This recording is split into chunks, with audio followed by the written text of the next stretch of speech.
Period का जो समय काल था वो ऋग्वैदिक काल के अंतर्गत आता है, और 1000 से 500 ईस्वा पूर्व का जो टाइम पीरियड है वो उत्तर वैदिक काल के अंतर्गत आता है। चलिए इसको समझते हैं। तो जो वैदिक धर्म था वो प्राचीन भारत की वह धार्मिक और सामाजिक व्यवस्था है जो वेदों के बीच में फली फूली, जिसमें ऋग्वेद, सामवेद, यजुर्वेद और अथर्ववेद पर आधारित थी। यह लगभग 500 ईसा पूर्व से 1500 ईसा पूर्व से 500 ईसा पूर्व के बीच विकसित हुई थी, और इसकी कुछ विशेषताएं हैं जो यहाँ पे लिखी हुई है। सबसे फर्स्ट आता है आपका बहुदेववाद। हमें वैदिक धर्म में बहुदेववाद की कल्पना देखने को मिलती है। यहाँ पे अन्य जो वैदिक धर्म के अन्य देवता थे, देवियाँ थी, उनकी पूजा की जाती थी। प्रकृति को विभिन्न शक्तियों और पहलुओं के रूप में हम यहाँ पे प्रतिनिधित्व देते हैं, जैसे कि इंद्र, ठीक है, भगवान इंद्र जो है उनको वर्षा और युद्ध का देवता माना गया है। सेकंड आते हैं आपके अग्नि। तो अग्नि को जो देवता और मनुष्य के बीच मध्यस्थ माने जाते हैं, क्योंकि हर घर में अग्नि का जो प्रवेश जो है वो देखने को मिलता है, हर घर में अग्नि देखने को मिलती है, इसलिए अग्नि को देवता और मनुष्य के बीच मध्यस्थ माना जाता था। फिर आते हैं आपके वरुण, जिसमें जल और ब्रह्मांडीय व्यवस्था के देवता थे। वरुण आपके जल के देवता थे। फिर आते हैं आपके सूर्य, जो पूरे संसार को ऊर्जा देने का काम करते हैं। फिर आती हैं उषा, ये एक देवी थी जिनको भोर की या फिर सुबह की देवी, सुबह के टाइम का जो ब्रह्म काल होता है आपका, उस टाइम की देवी कहा जाता था। फिर आती है आपकी पृथ्वी। तो पृथ्वी को भी देवी स्वरूप में माना गया है, उनको पूजा गया है, और विभिन्न प्रकार की जो प्रार्थनाएं और यज्ञ हैं इनके माध्यम से इन सब की पूजा की जाती थी। यज्ञों के महत्व की बात अगर हम करें तो ऋग्वैदिक काल के अंतर्गत तो जो आपकी संरचना है यज्ञों की वो इतनी ज़्यादा जटिल देखने को नहीं मिलती है जितनी उत्तर वैदिक काल में देखने को मिलती है, क्योंकि उत्तर वैदिक काल आते आते जो यज्ञों की रचना है, यज्ञों का जो महत्व है बहुत ज़्यादा जटिल हो गया था। यज्ञ इस तरीके के हो गए थे कि उनमें बहुत ज़्यादा कर्मकांड आधारित हो गया था, जहाँ पे बलि की प्रथा है, बहुत जो आपके मंत्र और अन्य प्रक्रियाएं यज्ञों के साथ जुड़ गई थी।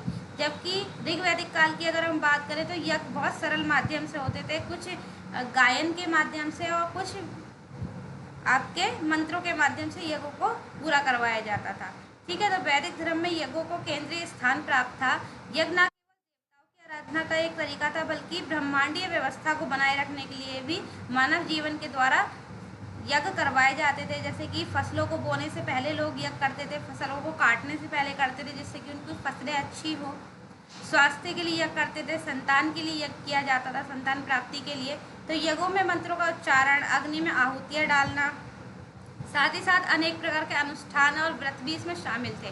फिर आती है आपकी प्रकृति पूजा। तो वैदिक धर्म में प्रकृति के तत्वों को जैसे अग्नि, जल, वायु, सूर्य, पृथ्वी, इन सबको भी दिव्य माना गया है और उनकी पूजा की जाती थी।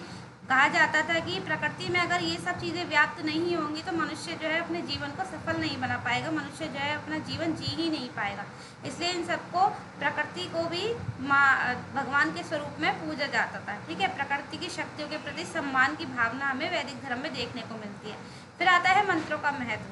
तो वेदों के अंदर बहुत सारे मंत्र मिले हैं अलग अलग देवताओं से जुड़े हुए। जैसे कि अगर आप ऋग्वैदिक काल की बात करेंगे तो ऋग्वेद के अंतर्गत जो इंद्र हैं उनको लेके 250 प्रार्थनाएं, और जो आपके अग्नि हैं इनको लेके 200 प्रार्थनाएं, ठीक है, हमें मिलती है। यहाँ पे 250 बार इंद्र की चर्चा मिलती है हमें ऋग्वेद के अंतर्गत, और 200 बार अग्नि की चर्चा हमें ऋग्वेद में मिलती है। साथ ही साथ जो आपका ऋग्वेद का 10वां मंडल है, इसमें आपको गायत्री मंत्र देखने को मिलता है जो सूर्य भगवान को समर्पित है। ठीक है, इसके साथ साथ और भी काफ़ी चीज़ें हमें अपने वेदों में देखने को मिलती है। मंत्रों को कहा जाता था कि इनकी जो शक्ति है वो इतनी ज़्यादा है कि सुनने मात्र से ही व्यक्ति के कई सारे स्वास्थ्य लाभ हो सकते हैं, कई सारे जो कष्ट है उनका निवारण हो सकता है। और देवताओं को प्रसन्न करने के लिए भी अलग अलग प्रकार के मंत्रों की रचना की गई थी। मंत्रों के माध्यम से ही शुद्धिकरण किया जाता था, उनका शुद्ध उच्चारण और सही प्रयोग महत्वपूर्ण माना जाता था। कहा जाता है कि अगर मंत्र का जो उच्चारण है वो ठीक से नहीं होता है, गलत होता है, तो उसका जो अर्थ होगा, ठीक है, उसका जो प्रभाव होगा वो भी गलत ही हो जाएगा। इस वजह से उनके जो उच्चारण है उनको काफ़ी शुद्ध रखा जाता था। फिर आता है ऋत की अवधारणा। तो ऋत की अवधारणा का मतलब होता है ब्रह्मांडीय व्यवस्था, मतलब ब्रह्मांड के अंतर्गत जितनी भी चीज़ें आती हैं उनको प्राकृतिक नियम और नैतिक व्यवस्था के साथ चलाना। मतलब कि ब्रह्मांड एक निश्चित व्यवस्था के अनुसार चलता है और मनुष्य को भी क्या करना चाहिए, इस व्यवस्था के अनुरूप आचरण करना चाहिए। अगर हम आज की प्रासंगिकता में इस चीज़ को देखें तो ऋतु की अवधारणा क्या हो गई है, आज के समय में बहुत ज़्यादा बिगड़ गई है, क्योंकि मनुष्य क्या कर रहा है, प्रकृति से छेड़छाड़ कर रहा है आज के टाइम पे। तो उल्टा हमें प्रकृति से भी क्या देखने को मिलता है, अब संहार देखने को मिलता है इस चीज़ में, कि प्रकृति क्या करती है कि विनाश की ओर जाती जा रही है। जैसे कि अगर हम एक तरफ प्रकृति का दोहन कर रहे हैं तो दूसरी तरफ क्या हो रहा है, प्रकृति में भी काफ़ी सारी आपदाएं वगैरह ऐसी आ रही हैं जो मनुष्य को भी नष्ट कर रही है। तो देवताओं को ऋतु का संरक्षक माना जाता था। देवता क्या करते हैं, ब्रह्मांड की व्यवस्था को नियमित रूप से चलाते हैं। ठीक है, फिर आता है आपका सामाजिक संरचना। तो वैदिक काल में एक प्रारंभिक सामाजिक विभाजन देखने को मिलता है, जो कि बाद में जो है आपका वर्ण व्यवस्था पे आधारित हो गया। क्योंकि जबकि अगर हम काल की बात करें, वैदिक काल की बात करें, तो उस टाइम जो आपके जन्म था, जन्म के अनुसार नहीं होता था। किसी की भी जो व्यवस्था थी, जो आपके 4 वर्गों में बटा हुआ था समाज, वो पहले 4 वर्गों में नहीं, केवल 3 वर्गों में था, जिसमें आपके ब्राह्मण, क्षत्रिय और वैश्य आते थे। ठीक है, और इनको भी क्या किया हुआ था कि जन्म के आधार पे नहीं, कर्म के आधार पे बांटा हुआ था। पहले के टाइम पे कर्म के आधार पे जो है व्यक्ति के व्यवहार को देख के उनको कर्म के आधार पर अलग अलग श्रेणियों में रखा जाता था। अगर कोई व्यक्ति बहुत ज़्यादा विद्वान है, पढ़ने लिखने में अच्छा है, तो उसको ब्राह्मण कहा जाता था।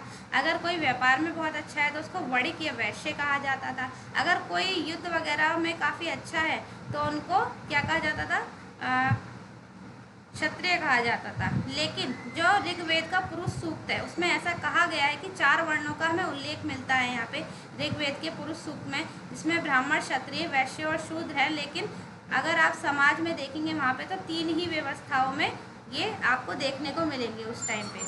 फिर आती है पितृ पूजा। तो वैदिक धर्म में पितरों मतलब कि पूर्वजों की पूजा का महत्व भी काफ़ी देखने को मिलता है। श्राद्ध जैसे अनुष्ठान मिलते हैं पितरों के लिए, जिससे कि पितृ प्रसन्न रहे, उनका आशीर्वाद जो आने वाली पीढ़ी है उस पर बना रहे और सब कार्य कुशल रूप से चलते रहें। जो आपकी अगली विशेषता है वह आती है कर्म और पुनर्जन्म के प्रारंभिक विचार। तो कर्म और पुनर्जन्म को यहाँ पे माना गया है, यद्यपि कर्म और पुनर्जन्म के सिद्धांत वैदिक धर्म के शुरुआती चरण में पूरी तरह विकसित नहीं हुए थे, लेकिन इसके जो कुछ विचार इसमें मिलते हैं, जैसे मनुष्य के बाद आत्मा की यात्रा को माना गया, अच्छे कर्मों के फल की अवधारणा धीरे धीरे विकसित हो रही थी यहाँ पे वैदिक धर्म के टाइम पे, कि अगर मनुष्य अच्छा कर्म करेगा तभी क्या जो मृत्यु के बाद का जीवन है उसमें उसे उसका फल मिलेगा। अच्छा, दार्शनिक चिंतन की शुरुआत हुई यहाँ पे। तो वेदों के अंतिम भाग जिसमें उपनिषद आते हैं आपके, क्योंकि वेदों के बाद काफ़ी सारी और जो चीज़ें हैं उनकी रचनाएं हुई, जिसमें आपको उपनिषद देखने को मिलते हैं। ठीक है, जो और साथ ही साथ जितने भी आपके वेद हैं, 4 वेद हैं, और चारों वेदों के ऊपर आपके वेदों के ब्राह्मण ग्रंथ भी लिखे गए अलग अलग उनको समझने के लिए, उन पर टीकाएँ लिखी गई। ठीक है, साथ ही साथ उन पर आरण्यक लिखे गए वेदों के ऊपर। तो ये सब हमें देखने को मिलते हैं। साथ ही साथ पुराण आपको देखने को मिलते हैं जिनकी संख्या 18 है। तो ये सब हमें बाद के चीज़ों में देखने को मिलते हैं उत्तर वैदिक काल के अंतर्गत, और उसके बाद भी इनकी रचनाएं चलती रहीं। और दार्शनिक चिंतन यहाँ पे हमें देखने को मिलता है। यहाँ पर आत्मा, ब्रह्म और जीवन के परम सत्य जैसे विषयों पर विचार किया गया, और इसको ही हम कहते हैं दार्शनिक चिंतन। जब इन सब चीज़ों पे इंसान सोचता है, समझता है, तो इसको ही दार्शनिक चिंतन कहा जाता है, जो आगे चलकर भारतीय दर्शन की विभिन्न शाखाओं का आधार भी बने। जिसमें चाहे आप जैन धर्म देख लीजिए, बौद्ध धर्म देख लीजिए, इनको धर्म नहीं, इनको दर्शन बोला जाता है, क्योंकि इनमें क्या है, नैतिक मूल्यों की बात कही गई है। चाहे आप आगे चल के और भी काफ़ी सारे षड दर्शन देख लीजिए। ठीक है, काफ़ी सारे दर्शन हमें देखने को मिलते हैं अपने भारतीय दर्शन के अंतर्गत। संक्षेप में हम कह सकते हैं कि वैदिक धर्म एक जटिल धार्मिक व्यवस्था थी, जिसमें अनेक देवताओं की पूजा की जाती थी, यज्ञों को महत्व दिया गया था, प्रकृति के प्रति सम्मान था, यहाँ मंत्रों की शक्ति में विश्वास किया जाता था, और जो प्रारंभिक सामाजिक संरचना थी वह भी यहाँ पे देखने को मिलती है। और उसमें भारतीय धार्मिक और दार्शनिक परंपराओं के विकास की नींव भी जो हमारे वैदिक धर्म है, वेद हैं, इन्होंने रखी थी। अब आते हैं हम अपने नेक्स्ट क्वेश्चन पे। तो क्वेश्चन नंबर 2 है हमारा जैन धर्म और बौद्ध धर्म से रिलेटेड। तो जैन धर्म और बौद्ध धर्म के उदय, जब इसकी स्टार्टिंग हुई थी, तो स्टार्टिंग के समय सामाजिक और धार्मिक जो कारण रहे हैं इसकी स्टार्टिंग के लिए, और उनकी प्रमुख शिक्षाओं की तुलना यहाँ पे करने के लिए कहा गया है कि बौद्ध धर्म और जैन धर्म में कौन कौन सी शिक्षाएँ दी गई थी और उनके बीच क्या क्या अंतर था।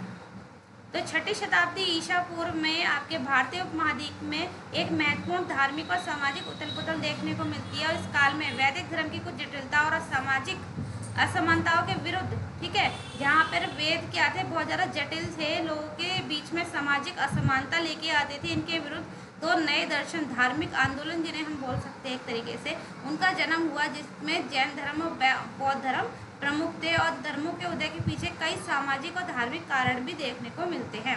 सबसे पहले हम सामाजिक कारणों की चर्चा करेंगे। तो सामाजिक कारणों के अंतर्गत पहला जो हमें मिलता है वह वैदिक समाज की जटिलता और कठोरता, क्योंकि वैदिक समाज कैसा था, काफ़ी जटिल और कठोर था, हर किसी को इसका पालन करना आसान नहीं था।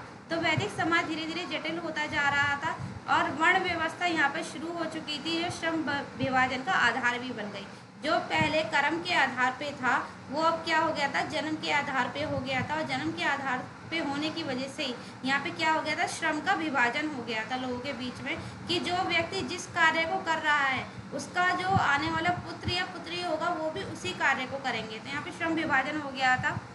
धीरे धीरे अब जन्म पर आधारित हो गई थी ये व्यवस्था। ब्राह्मणों का जो वर्चस्व है वह बढ़ गया था और अन्य वर्णों, विशेषकर शूद्रों और वैश्यों को सामाजिक और धार्मिक अधिकारों से वंचित किया जा रहा था। शूद्रों को तो यहाँ तक ना मंदिर में जाने की अनुमति थी, ना उनको वेद वगैरह सुनने तक की अनुमति नहीं थी। वैश्यों को तो फिर भी ये अनुमति थी कि वेद वगैरह वे सुन सकते हैं, लेकिन शूद्रों को ये अनुमति भी नहीं थी कि वे वेद सुन सके, किसी के सामने भी वे नहीं आ सकते थे, ठीक है, अंधेरे में वे जाते थे, गाँव से अलग उनको जगह दी जाती थी रहने के लिए। और बहुत सारे ऐसे ही अलग अलग जो प्रभाव है उनके ऊपर काफ़ी दुष्प्रभाव या कठोर आप कह सकते हैं नियम उनके लिए बनाए हुए थे उस टाइम पे। क्षत्रिय भी ब्राह्मणों के बढ़ते हुए प्रभाव से असंतुष्ट थे। इन सब चीज़ों को देखते हुए काफ़ी लोगों ने बौद्ध धर्म और जैन धर्म में भी अपने आप को बदल लिया और उनका पालन करने लगे।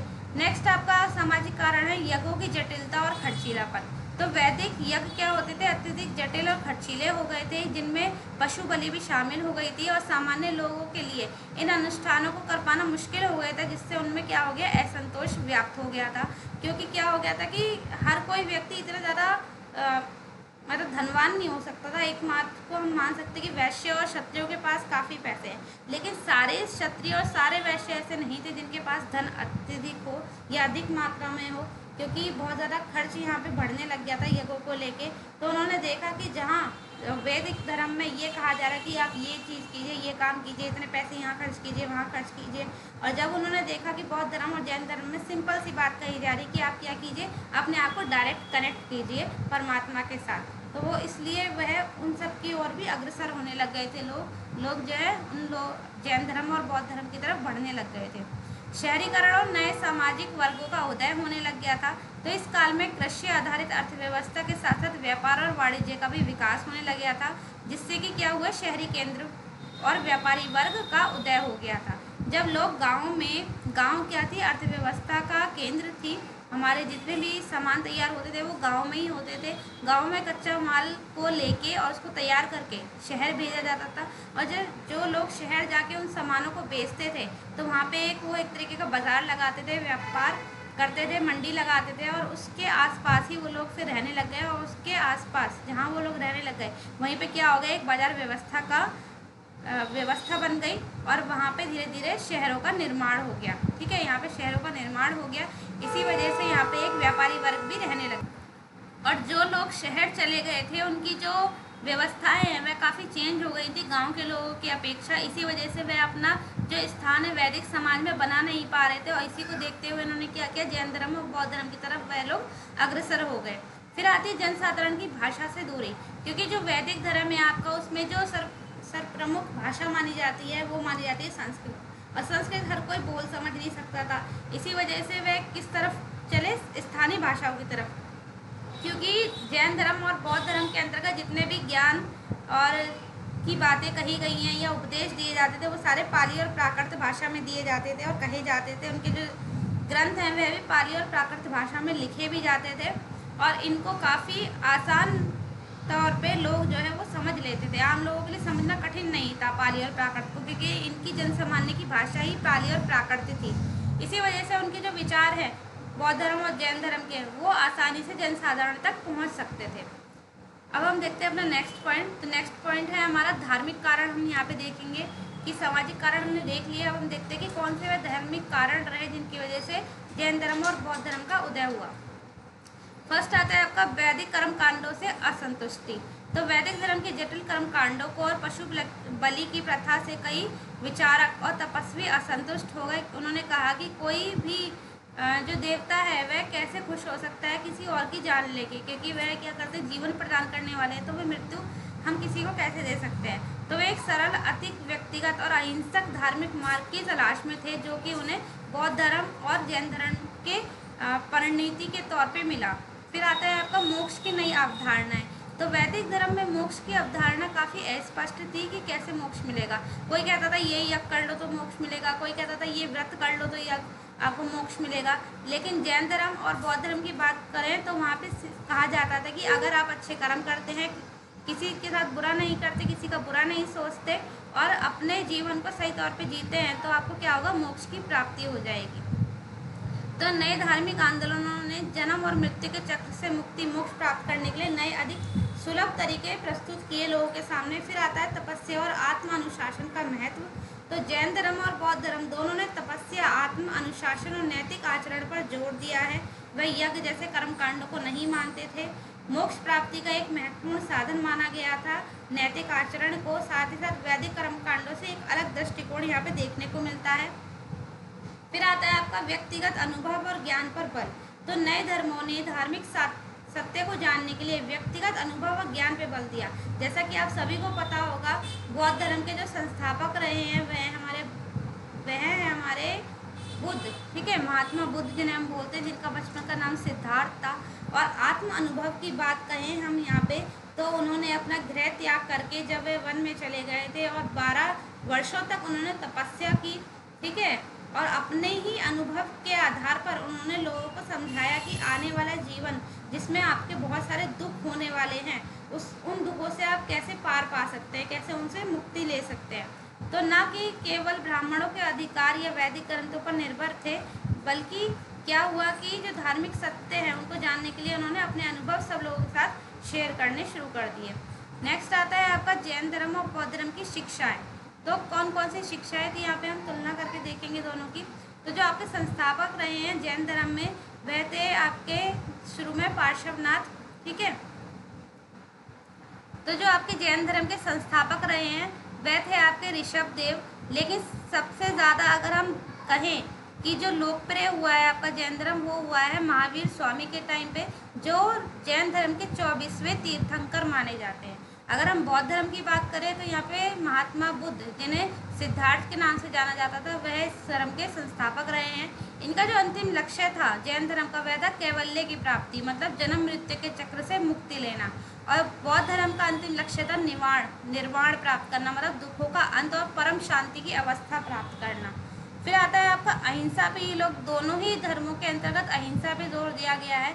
उन्होंने अत्यधिक कठोरता से पालन किया है जैन धर्म वालों ने अहिंसा का। सूक्ष्म जीवों को भी हिंसा से बचाने पे जोर देते हैं। आपने देखा होगा कि जैन धर्म वाले लोग काफ़ी सारे अपने फेस पे मास्क लगा के चलते हैं, जिससे कि जो अत्यधिक सूक्ष्म जीव हैं जो हमें आंखों से दिखाई नहीं देते, वह भी हमारे हिंसा का शिकार ना बने, ठीक है। और बौद्ध धर्म के अंतर्गत भी अहिंसा का पालन किया गया है, लेकिन जैन धर्म में बहुत ज़्यादा कठोरता से इसका पालन किया जाता है, जबकि बौद्ध धर्म में मध्यम मार्ग का अनुसरण करने की बात कही जाती है। फिर आता है आपका सत्य। दोनों धर्म सत्य पे जोर देते हैं, सत्य बोलना, और सभी परिस्थितियों में, चाहे आपको किसी कार्य का दंड ही क्यों ना मिल जाए, फिर भी उसके लिए क्या रहना, हमेशा ईमानदार रहना, ठीक है। सत्य बोलने पे जोर देते हैं और कुछ परिस्थितियों में हानिकारक सत्य से बचने की भी अनुमति इन्होंने कही है कि ऐसा सत्य ना बोले जिससे किसी और का बुरा हो जाए, ठीक है। बौद्ध धर्म में ऐसा कहा गया है। फिर आता है आपका आस्थे। आस्थे का मतलब होता है चोरी ना करना। तो दोनों में ये बात कही गई कि आपको आस्थे पे जोर देना चाहिए कि किसी भी व्यक्ति से बिना अनुमति के उसकी वस्तु ना लेना और ना ही कोई वस्तु की चोरी करना है, ठीक है। फिर आता है आपका पूर्ण रूप से ब्रह्मचर्य के पालन करने की बात कही है जैन धर्म के अंतर्गत। तो जितने भी साधु हुए हैं जैन धर्म में, उनके लिए अनिवार्य था कि वे क्या करें, ब्रह्मचर्य का पालन करें। गृहस्थों के लिए विवाहित जीवन में संयम का पालन करना आवश्यक यहाँ पे बताया गया है। और बौद्ध धर्म के अंतर्गत जो भिक्षु और भिक्षुणी होते थे, उनके लिए भी पूर्ण ब्रह्मचर्य अनिवार्य किया गया था और गृहस्थों के लिए नैतिक आचरण और इंद्रिय संयम पर जोर दिया जाता था कि जितना हो सके आप अपनी केवल आवश्यकता की वस्तुओं को पूरा करें और उससे अत्यधिक मोह माया में ना फंसे। फिर आता है आपका अपरिग्रह। ठीक है, अपरिग्रह का मतलब होता है जितनी आपको आवश्यकता हो उतनी ही चीज़ों को यूज़ करें, उससे ज़्यादा संग्रह ना करें, उतना उससे ज़्यादा चीज़ों को इकट्ठा ना करें अपने पास। ठीक है, खासकर ये बात धन के मामले में कही गई है कि धन को हमें जितना हमें ज़रूरत है उतना ही हम अपने पास रखें, अत्यधिक संग्रह ना करें, क्योंकि अत्यधिक संग्रह करने से एक तो मोह माया के जाल में फंस जाएगा इंसान, और दूसरा ये होगा कि कुछ लोग जिनको ज़रूरत है उनके पास से सारा धन एक इंसान के पास जाके इकट्ठा हो जाएगा, कुछ लोगों के पास जाके इकट्ठा हो जाएगा, जिससे कि असंतुलन जो है समाज में वह शुरू हो जाएगा। फिर आता है कर्म का सिद्धांत। तो कर्म को एक भौतिक पदार्थ माना जाता है जैन धर्म में, जो आत्मा से जुड़ जाता है। और अगर हम बौद्ध धर्म की बात करें तो कर्म को नैतिक क्रियाओं के परिणाम के रूप में जाना जाता है कि जैसा कर्म करोगे वैसा ही क्या मिलेगा, फल मिलेगा, और भविष्य के जन्मों को प्रभावित भी करता है आपका कर्म। जबकि जो आपका जैन धर्म है उसमें कहा जाता है कि पुनर्जन्म की अवधारणा को वह कहते हैं कि जैसा आप कार्य करेंगे वैसे ही पुनर्जन्म मिलेगा आपको, और तपस्या और सही आचरणों से कर्म को नष्ट किया जा सकता है। और यहाँ पे ये भी कहा गया जैन धर्म में कि अगर आप सही से मतलब तपस्या करते हैं, अपने आचरण को सही रखते हैं, तो उससे आप अपने बुरे कर्मों को नष्ट कर सकते हैं।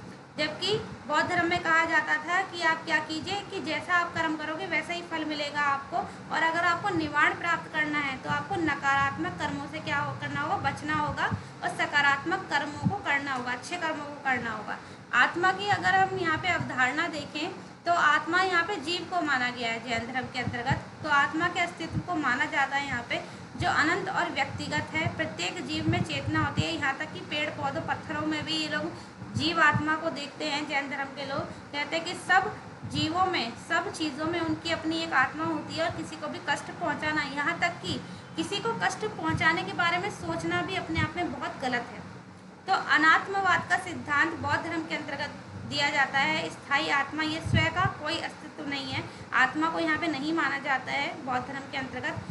व्यक्ति क्षणिक मानसिक और भौतिक अवस्थाओं का एक संयोजन है, कि कहते हैं कि जो भी है इसी जीवन में है, इसके बाद कुछ भी नहीं है, जो है मनुष्य के अंदर ही है, यहीं पे सब भोग के जाना है।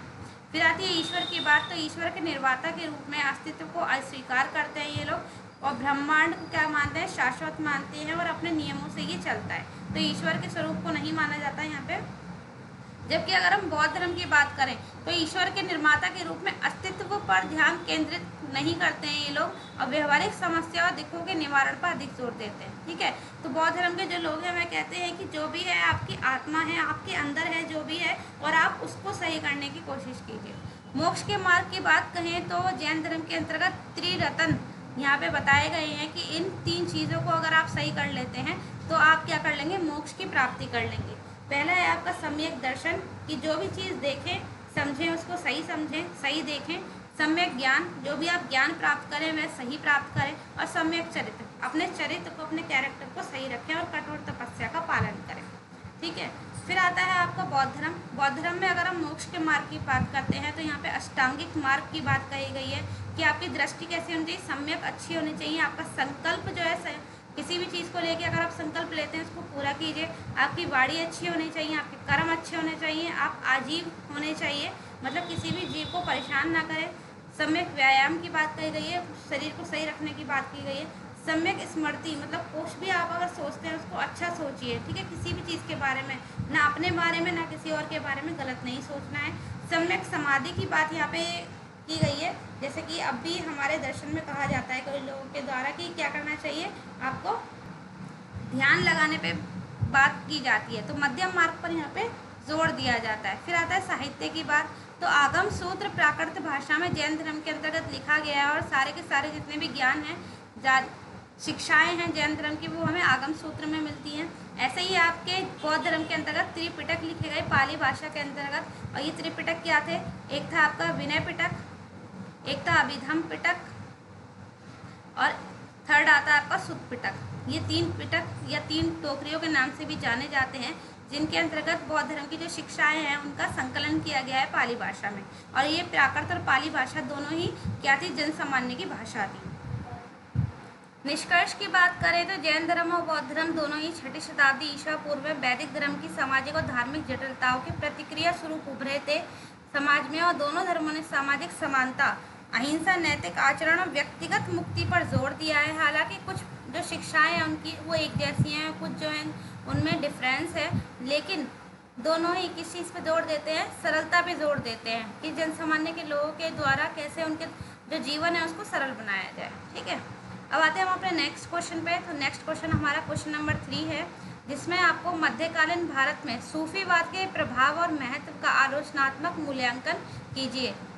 तो कहा जाता है कि सूफीवाद जब हमारे देश में आया था, जिस टाइम हमारे देश में आप कह सकते हैं मुगलों का या सल्तनत शासन दिल्ली के अंतर्गत जहाँ पे रहते थे, मुगल रहते थे यहाँ पे, और सल्तनत शासन यहाँ पे था। ठीक है, तो उस टाइम पे सूफीवाद हमारे देश में काफ़ी प्रचलित हो रहा था, तो इसके प्रभाव और महत्व का आलोचनात्मक मूल्यांकन करने के लिए यहाँ पे कहा गया है। तो मध्यकालीन भारत लगभग 12वीं से 18वीं शताब्दी, इसमें सल्तनत काल और मुगल काल दोनों आ जाते हैं, में सूफीवाद एक महत्वपूर्ण धार्मिक और सामाजिक आंदोलन के रूप में उभरा था। इस्लाम के रहस्यवादी पहलू का प्रतिनिधित्व करते हैं ये, और सूफी संत उनको कहा जाता था। उनके जो विचार हैं वे भारतीय समाज के विभिन्न पहलुओं पर गहरा प्रभाव डालते हैं। पहले आते हैं आपके सकारात्मक प्रभाव और महत्व। देखिए, आलोचनात्मक मूल्यांकन अगर किसी चीज़ का करने के लिए कहा जा रहा है आपसे तो इसके अंतर्गत दोनों चीज़ें आ जाती हैं। इसमें नेगेटिव पॉइंट भी आ जाते हैं और आपके पॉजिटिव पॉइंट भी आ जाते हैं। ठीक है, तो जो आलोचनात्मक मूल्यांकन है उसका मतलब ये नहीं होता कि आपको सिर्फ नेगेटिव चीज़ें बतानी, इसमें पॉजिटिव चीज़ें भी आपको बतानी होती हैं। ठीक है, तो सबसे पहले हम इसके सकारात्मक प्रभावों और महत्व को देखेंगे। तो सबसे फर्स्ट आता है हमारा सामाजिक समरसता और भाईचारे की भावना। तो सूफी संतों ने प्रेम और आपस में मिलजुल कर रहना, मतलब सहिष्णुता और सभी मनुष्य की समानता को संदेश दिया कि सभी मनुष्य को क्या करना चाहिए, मिलजुल के रहना चाहिए। उन्होंने जाति, धर्म और सामाजिक स्थिति के भेदभाव को मिटाने का प्रयास किया है, हिंदू मुस्लिम की एकता को बढ़ाया है। उनके खानकाहों, जैसे हमारे में आश्रम होते हैं, इनके में खानकाह होते हैं जिनको आध्यात्मिक केंद्र कहा जाता है, में सभी धर्मों को लोग जो बिना किसी भेदभाव के आते थे वहाँ पे, चाहे हिंदू हो मुस्लिम हो, सभी वहाँ पे जाते थे, जिससे सामाजिक सद्भाव का वातावरण बना था। उदाहरण के लिए हम देखते हैं कि चिश्ती संप्रदाय, ठीक है, 4 संप्रदाय यहाँ पे सूफी के अंतर्गत देखने को मिलते हैं भारत के अंतर्गत, जिनमें से एक थे चिश्ती संप्रदाय, जिसमें ख्वाजा मोइनुद्दीन चिश्ती और निजामुद्दीन औलिया ने प्रेम और करुणा के माध्यम से लोगों को जोड़ा था। फिर नेक्स्ट आता है आपके भक्ति आंदोलन की प्रेरणा। तो सूफीवाद के प्रेम और भक्ति के सिद्धांतों ने उत्तर भारत के भक्ति आंदोलन को गहराई से प्रभावित किया था। कई भक्ति संत भी हुए इनके टाइम पीरियड पे ही, जैसे कबीर हो गए, गुरु नानक हो गए। इनके भी जो विचार हैं वे आपस में मेल खाते हैं, और सूफीवाद के एकेश्वरवाद, प्रेम, आंतरिक अनुभव पर जोर दिखाई देता है यहाँ पे। ठीक है, तो वो एकेश्वरवाद की बात करते हैं यहाँ पे।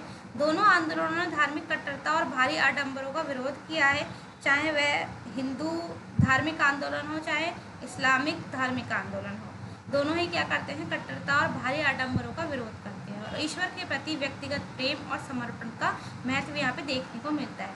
नेक्स्ट आता है आपका साहित्य और कला का विकास भी होता है इस टाइम पीरियड पे। तो सूफी संतों ने स्थानीय भाषाओं जैसे कि अवधी, पंजाबी, उर्दू में प्रेम और रहस्यवाद से भरे गीतों और कविताओं की रचना की थी। रहस्यवाद का मतलब यहाँ पे ये है कि ईश्वर का स्वरूप कैसा है, कैसा हम ईश्वर से जुड़ सकते हैं, उसको रहस्यवाद कहा गया है यहाँ पे। तो इन रचनाओं ने क्षेत्रीय साहित्य को समृद्ध किया और आम लोगों तक क्या पहुँचाया, आध्यात्मिकता का विचार पहुँचाया। अमीर खुसरो जैसे कुछ सूफी कवि भी हुए जिन्होंने भारतीय और इस्लामी संगीत परंपराओं को मिलाकर नई शैलियों का विकास किया। सूफी खानकाहों में कला और वास्तुकला को प्रोत्साहन दिया गया। विशिष्ट शैली भी यहाँ पे देखने को मिलती है। यहाँ पे जो अब इमारतें वगैरह बनने लगी थी या फिर कुछ लिखावट भी होती थी, तो दोनों ही चीज़ों का वहाँ पे सम्मिश्रण मिलता है, भारतीयता का भी और इस्लाम का भी, दोनों को मिला के एक नई शैली यहाँ पे देखने को मिलती है हमें। फिर आता है आपका धार्मिक सहिष्णुता को बढ़ावा। तो सूफी संतों ने विभिन्न धार्मिक परंपराओं के प्रति सहिष्णुता और सम्मान का दृष्टिकोण अपनाया। विभिन्न धर्मों के सार को समझने के लिए उन्होंने अलग अलग पुस्तकें भी पढ़ी, इस्लामों के द्वारा भी, चाहे वो रामायण हो चाहे वह भगवत गीता हो, उनको पढ़ा गया। इस रवैये ने शासकों और आम लोगों के बीच धार्मिक सद्भाव को बढ़ावा देने का में महत्वपूर्ण भूमिका निभाई। आप सभी को पता ही होगा कि अकबर क्या करता था कि हफ्ते में एक दिन ऐसा रखा जाता था उसके द्वारा कि जिस टाइम वह क्या करता था, एक आपका रूम होता था, वहाँ पे वह सभी धर्म के जितने भी उच्च अधिकारी होते थे उनको बुलाता था और उनसे उनके धर्म के बारे में समझता था और देखता था कि सभी धर्मों में कौन कौन सी बातें कॉमन है जिसको अपनाया जा सकता है। तो लोकप्रिय इस्लाम का विकास हुआ यहाँ पे। तो सूफीवाद ने इस्लाम को आम लोगों के लिए अधिक सुलभ और आकर्षक बना दिया। इस टाइम पे जटिल धार्मिक नियमों और कर्मकांडों के बजाय सूफियों ने प्रेम, भक्ति और संगीत के माध्यम से ईश्वर से जुड़ने का एक सरल तरीका बनाया। जैसे हम देखते हैं ना, हमारे में भी कई बार जो भगवान है उनको प्रसन्न करने के लिए या उनका धन्यवाद करने के लिए भजन और गीतों का गायन किया जाता है। ऐसे ही सूफियों के द्वारा भी कई बार संगीत के माध्यम से ईश्वर से जुड़ने का जो मार्ग है उसको बताया जाता था। इससे बड़ी संख्या में जो स्थानीय लोग हैं वे इस्लाम भी स्वीकार करने लगे थे। यहाँ पे मानवीय मूल्यों का प्रसार हुआ। यहाँ पे तो सूफी संतों ने दया, करुणा, उदारता, सेवा और आत्म त्याग जैसे मानवीय मूल्यों पर यहाँ पे जोर दिया। उन्होंने गरीबों और ज़रूरतमंदों की मदद करने और निस्वार्थ सेवा करने का भी उदाहरण प्रस्तुत किया है, जिससे समाज में क्या हुआ, सकारात्मक नैतिक मूल्यों का प्रसार हुआ। अब देखते हैं हम इसके कुछ आलोचनात्मक पहलुओं को। तो रूढ़िवादी मुसलमानों का विरोध यहाँ पे होने लगा था सूफी संतों को लेके। तो सूफीवाद के जो उदारवादी विचारों और प्रथाओं का रूढ़िवादी जो मुस्लिम उलेमा थे वह क्या करते थे, विरोध करते थे। वह कहते थे कि उन लोगों को हमारे धर्म में लाना सही नहीं है, उनको हमारे में प्रवेश सही नहीं है। उन्होंने सूफी संतों की कुछ प्रथाओं जैसे संगीत और नृत्य को वह लोग सही नहीं मानते। कब्रों की पूजा को इस्लामी सिद्धांतों के विरुद्ध माना गया है। इसके कारण सूफी संतों और रूढ़िवादी धार्मिक नेताओं के बीच में क्या होने लगे, तनाव और संघर्ष देखने को मिला। राजनीतिक हस्तक्षेप यहाँ पे देखने को मिलता है। तो कई सूफी संतों ने राजनीतिक मामलों में हस्तक्षेप किया और शासकों के साथ घनिष्ठ संबंध भी बन गए थे उन लोगों के। जैसे कि अगर निजामुद्दीन औलिया की बात करें तो अकबर के साथ काफ़ी घनिष्ठ संबंध थे उनके।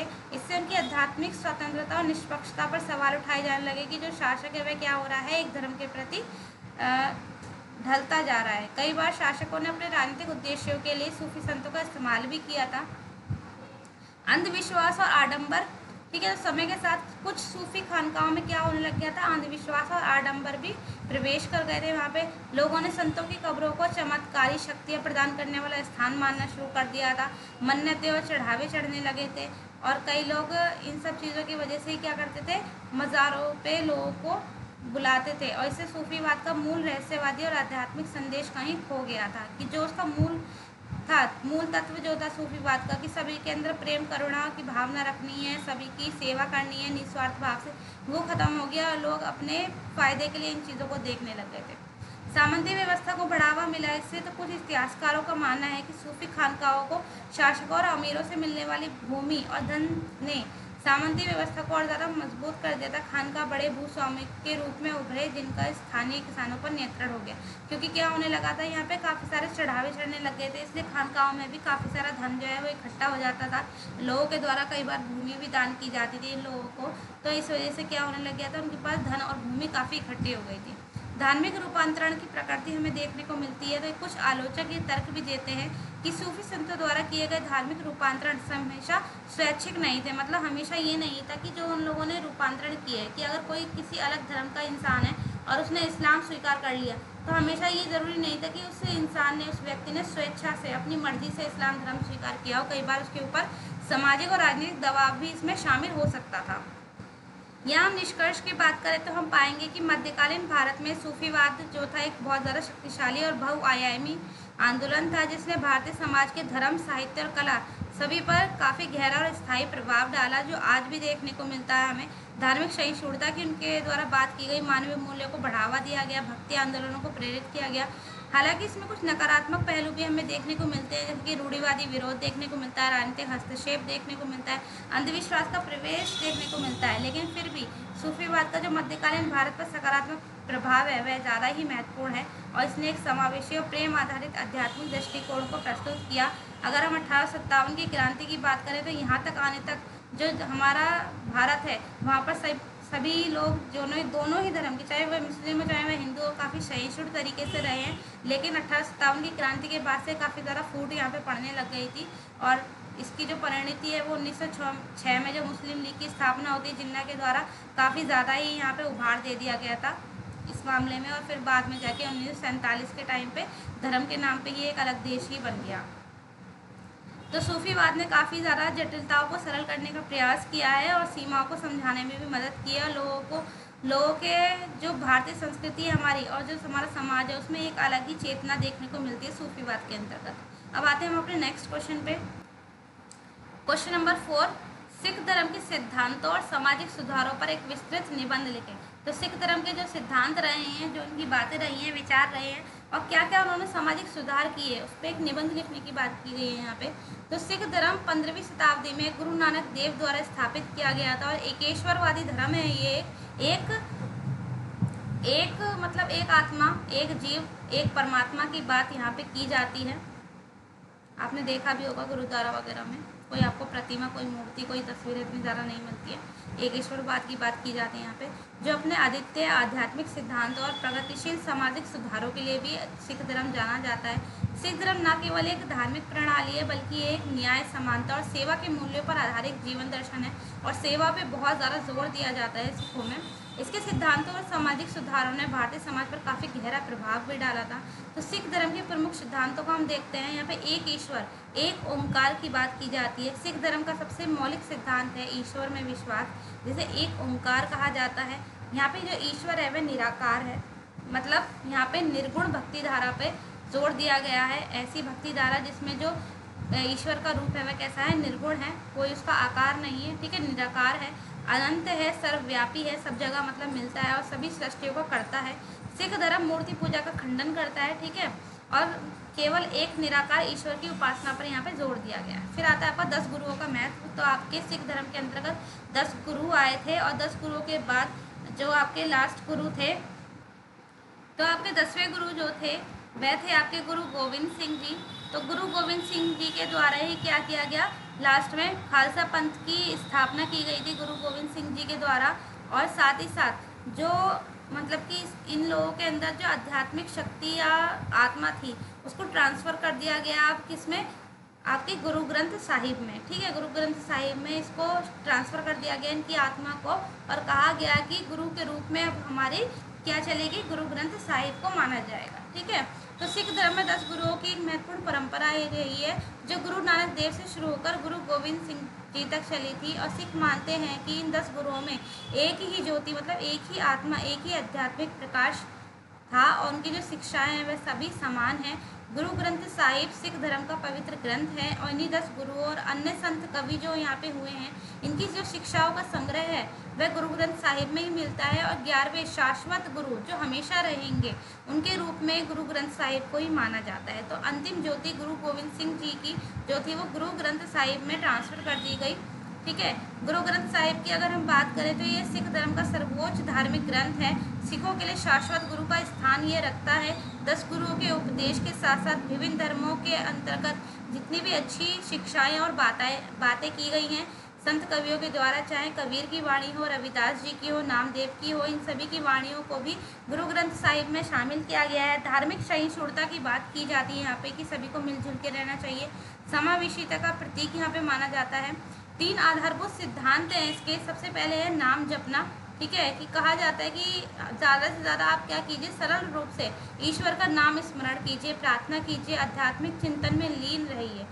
सेकंड आता है आपका किरत करना, मतलब ईमानदारी से मेहनत करके अपनी आजीविका कमाना और नैतिक जीवन जीना, और साथ ही साथ अपनी मेहनत की कमाई में से क्या करना, कुछ डोनेट भी करना।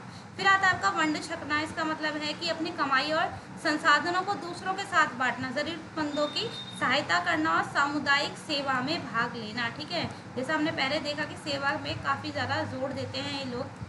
फिर आपकी बात की जाती है 5 ककारों की, यहाँ पे 5 कके यहाँ पे बताए गए हैं। तो गुरु गोविंद सिंह जी ने सिखों को 5 अनिवार्य प्रतीकों को धारण करने के लिए कहा था, जिसमें होते हैं आपके पहले केश। आपने देखा होगा सिखों के बाल काफ़ी लंबे होते हैं, तो बिना काटे हुए बाल जो ईश्वर की रचना के प्रति सम्मान और आध्यात्मिक शक्ति का प्रतीक यहाँ पे माने जाते हैं। फिर आते हैं आपके कंघा, बालों को साफ रखने के लिए लकड़ी का कंघा यहाँ पे अनुशासन और स्वच्छता का प्रतीक के रूप में उनके पास रखा जाता है। फिर आता है आपका कड़ा, तो लोहे का कड़ा उनके द्वारा रखा जाता है जो ईश्वर की एकता, शक्ति और अटूट बंधन का प्रतीक है। फिर आता है आपका कृपाण, एक छोटी सी तलवार आपने देखी होगी उनकी कमर पे, तो जो आत्मरक्षा और न्याय के लिए संघर्ष करने का प्रतीक है। फिर आता है आपका कच्छ, विशिष्ट प्रकार का कच्छा जो संयम और नैतिक पवित्रता का प्रतीक है, ठीक है। यहाँ पे कर्म और पुनर्जन्म की अगर हम बात करें तो सिख धर्म कर्म के सिद्धांत में विश्वास रखता है। वह कहता है कि जैसा कर्म करोगे वैसा ही उसका फल मिलेगा। व्यक्ति को कार्य और उसके वर्तमान और जीवन जो भविष्य का जीवन है उसको प्रभावित करते हैं। व्यक्ति के जो कर्म है ये पुनर्जन्म के चक्र में भी विश्वास रखते हैं। मुक्ति पाने के लिए आध्यात्मिक साधना की बात करते हैं, ईश्वर के स्मरण करने की बात कहते हैं। फिर आता है आपका माया का सिद्धांत। तो सिख धर्म संसार की भौतिकवादी आसक्तियों को माया मानता है। वे कहते हैं कि जितनी भी चीज़ें भौतिकवादी रूप में या फिर संसार में हमें प्राप्त है वह सब क्या है, माया है, और आध्यात्मिक प्रगति में ये बाधा डालती है। सच्चा सुख किसमें है, ईश्वर की भक्ति में है और ज्ञान में निहित है उनके। फिर आता है सामाजिक सुधार। हम देखते हैं कि सिख धर्म के अंतर्गत कौन कौन से सामाजिक सुधार यहाँ पे किए गए थे। तो सिख धर्म ने अपनी स्थापना काल से ही कई महत्वपूर्ण सामाजिक सुधारों की वकालत करना और उन्हें लागू करना शुरू कर दिया था, जिसमें सबसे पहले आता है जाति व्यवस्था का विरोध। आपने देखा होगा सिखों के अंतर्गत कोई भी जाति व्यवस्था नहीं है। गुरु नानक देव ने जाति व्यवस्था की कठोरता और सामाजिक असमानता पर पुरजोर विरोध किया था। वे कहते थे, गुरु नानक देव जो उनके संस्थापक रहे हैं, वे कहते थे कि जाति व्यवस्था नहीं होनी चाहिए। जाति व्यवस्था होने से मनुष्य मनुष्य में ही भेद करने लगे हैं। उन्होंने सभी मनुष्य को ईश्वर की दृष्टि से समान बताया है। वे कहते हैं कि जब सभी लोगों को ईश्वर ने ही बनाया है तो वे कैसे आपस में विभेद कर सकते हैं, कैसे एक दूसरे से अलग हो सकते हैं। कोई हिंदू नहीं है, कोई मुसलमान नहीं है, उन्होंने नारा दिया ऐसा, जिसका अर्थ है आध्यात्मिक रूप से सभी का समान दिखना। सिख धर्म में सभी जातियों के लोगों को सम्मान दिया जाता है बराबर का, और गुरुद्वारों में बिना किसी भेदभाव के सभी को प्रवेश की अनुमति है और सेवा करने की अनुमति है। फिर आती है महिलाओं की समानता। यहाँ पे हमें देखने को मिलती है। तो सिख धर्म में महिलाओं को पुरुषों के समान बराबर ही अधिकार और सम्मान दिया जाता है। गुरु नानक देव ने महिलाओं की सामाजिक स्थिति को ऊंचा उठाने की वकालत भी की। उन्होंने धार्मिक, सामाजिक और राजनीतिक गतिविधियों में उनको भाग लेने की प्रोत्साहित भी किया। सिख इतिहास में कई वीर और प्रभावशाली महिलाओं का उल्लेख भी हमें देखने को मिलता है। जैसे अगर हम महिलाओं में अगर हम उदाहरण की बात करें तो आपने एक माई भागो का नाम सुना होगा। माई भागो एक महिला थी ऐसी जिन्होंने मुगलों के खिलाफ एक सिख सैनिक का नेतृत्व किया था। सिखों की सेना बनाई थी एक, जो मुगलों के विरुद्ध उनके साथ युद्ध में लड़ी थी, और उनकी युद्ध में बहादुरी और कौशल को देखते ही सिखों के लोगों के द्वारा उनको क्या कहा गया है, एक योद्धा के रूप में, एक योद्धा संत के रूप में उनको पहचान दी गई और सम्मानित किया गया। नेक्स्ट आती है आपकी लंगर की प्रथा। तो गुरु नानक देव जी ने ही क्या किया था, सामुदायिक रसोई की स्थापना की थी, प्रथा शुरू की थी, जहां सभी जातियों, धर्मों और सामाजिक पृष्ठभूमि के लोग एक साथ बैठकर भोजन करते हैं। वे कहते थे कि जब सब जने एक साथ बैठ के भोजन करेंगे तो आपस के जो भेदभाव है वह खत्म होंगे। यह प्रथा समानता, सेवा और समुदाय की भावना को बढ़ावा देगी, और लंगर आज भी गुरुद्वारों का एक अभिन्न अंग देखने को मिलते हैं आपको। फिर आती है आपकी सेवा। तो सेवा भाव सबसे ज़्यादा अत्यधिक महत्व का है। निस्वार्थ सेवा के माध्यम से ईश्वर की प्राप्ति एक महत्वपूर्ण मार्ग माना जाता है। सिख गुरुद्वारों की सफाई, लंगर की तैयारी और ज़रूरतमंद लोगों की सहायता करना ही क्या है, सबसे बड़ी सेवा है। फिर आता है आपका अंधविश्वास और कर्मकांडों का विरोध। तो अंधविश्वास और कर्मकांडों का विरोध इनके द्वारा किया गया।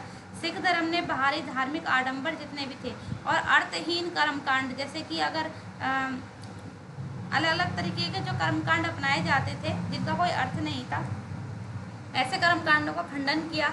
इन्होंने तर्क, विवेक और आंतरिक आध्यात्मिक अनुभव पर जोर दिया।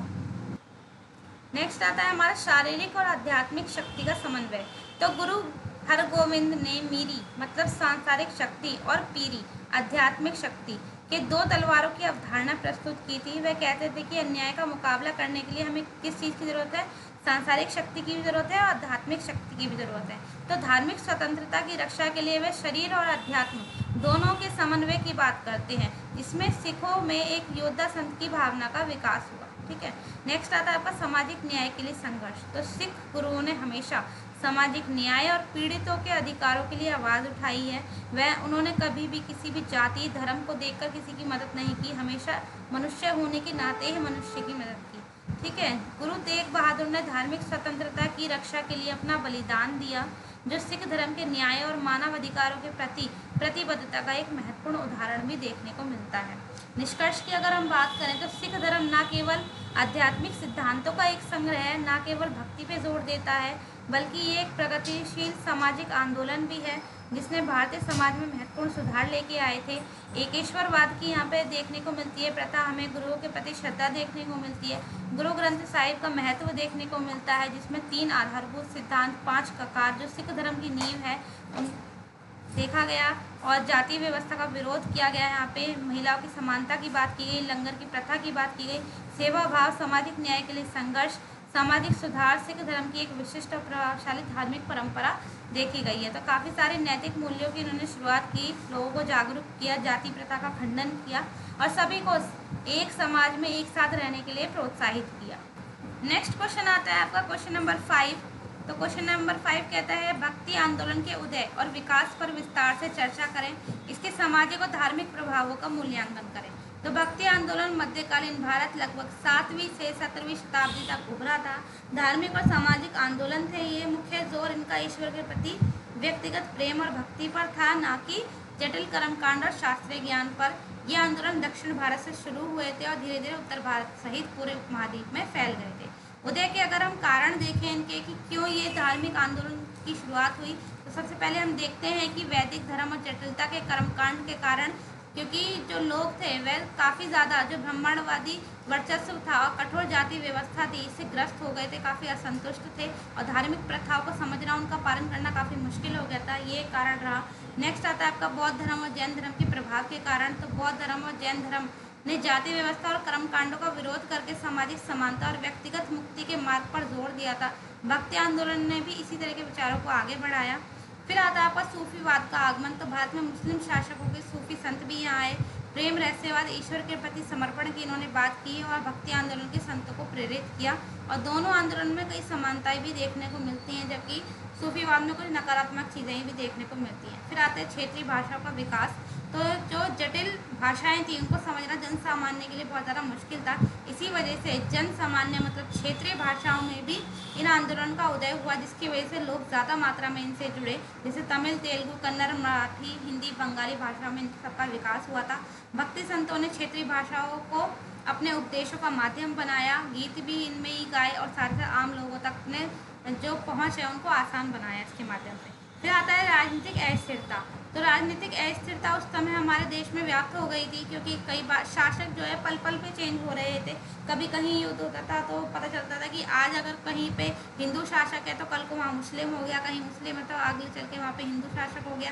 कभी कभी ऐसा भी हो जाता था कि जो राज्य है वो पूरा का पूरा इस तरीके से बिखर जाता था कि वहाँ पर कोई शासक ही नहीं होता था। तो राजनीतिक अस्थिरता का माहौल चल रहा था, युद्ध काफ़ी सारे चल रहे थे, अशांति का माहौल चल रहा था। ऐसे में शांति के लिए भक्ति आंदोलनों ने क्या किया, अपना स्टार्टिंग की।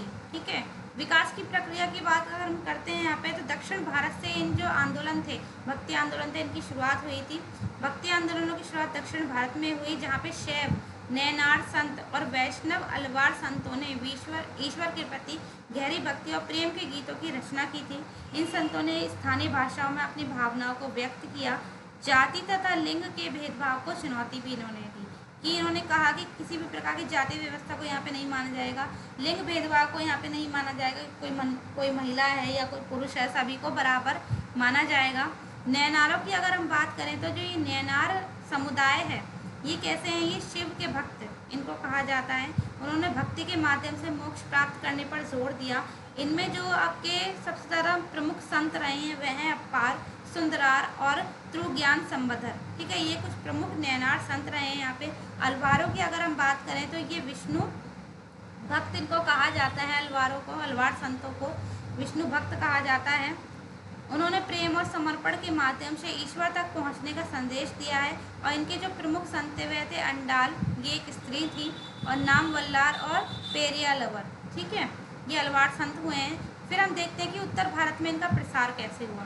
तो जो ये भक्ति आंदोलन थे धीरे धीरे उत्तर भारत तक फैल गए। विभिन्न क्षेत्रों में अलग अलग संतों के द्वारा, संप्रदाय के द्वारा इनका विकास किया जाने लगा। निर्गुण भक्ति धारा पे भी आधारित थे कुछ, और कुछ सगुण भक्ति धारा पे भी आधारित थे। तो इस धारा के जो संत हैं वो निराकार ईश्वर की उपासना पे जोर देते हैं, मूर्ति पूजा का विरोध करते हैं। इनमें जो कुछ आते हैं वह है आपके कबीर, गुरु नानक, रविदास। ठीक है, ये निर्गुण संत हैं। इन्होंने सामाजिक समानता और धार्मिक आडंबरों का भी खंडन किया था। सगुण भक्ति धारा की अगर हम बात करें तो इस धारा के जो संत हैं वे साकार ईश्वर की उपासना करते हैं। वे कहते हैं कि ऐसा स्वरूप जो हमें दिखे मूर्त रूप में, उसकी वे उपासना करते हैं, जैसे राम और कृष्ण। तुलसीदास जिन्होंने रामचरितमानस की रचना की है। सूरदास जो कृष्ण भक्ति के लिए जाने जाते हैं। मीराबाई जो कृष्ण भक्ति के लिए एक महिला संत के रूप में जानी जाती हैं। चैतन्य महाप्रभु ये भी कृष्ण भक्ति के लिए जाने जाते हैं, सगुण संत थे। ठीक है, इन्होंने प्रेम, करुणा और ईश्वर के प्रति पूर्ण समर्पण के माध्यम से मुक्ति का मार्ग बताया है।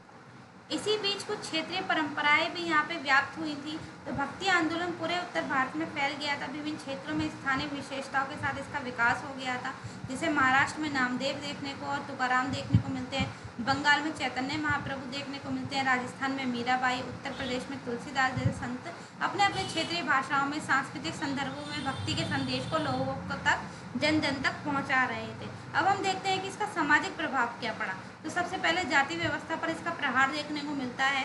भक्ति संतों ने जाति व्यवस्था की कठोरता का विरोध किया, सभी मनुष्य को ईश्वर की दृष्टि में समान बताया।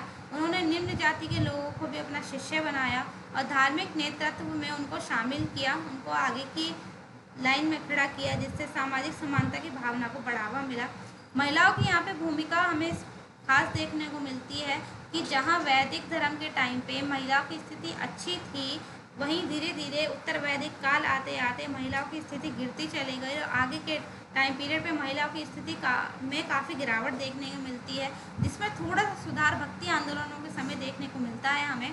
तो भक्ति आंदोलनों में महिलाओं ने सक्रिय रूप से भाग लिया था। मीराबाई, अंडाल और अन्य महिलाएं संत अपनी भक्ति और कविताओं के माध्यम से समाज में महिलाओं की भूमिका को महत्वपूर्ण बना रही थी और धार्मिक क्षेत्र में भी उन्हें सम्मान मिल रहा था।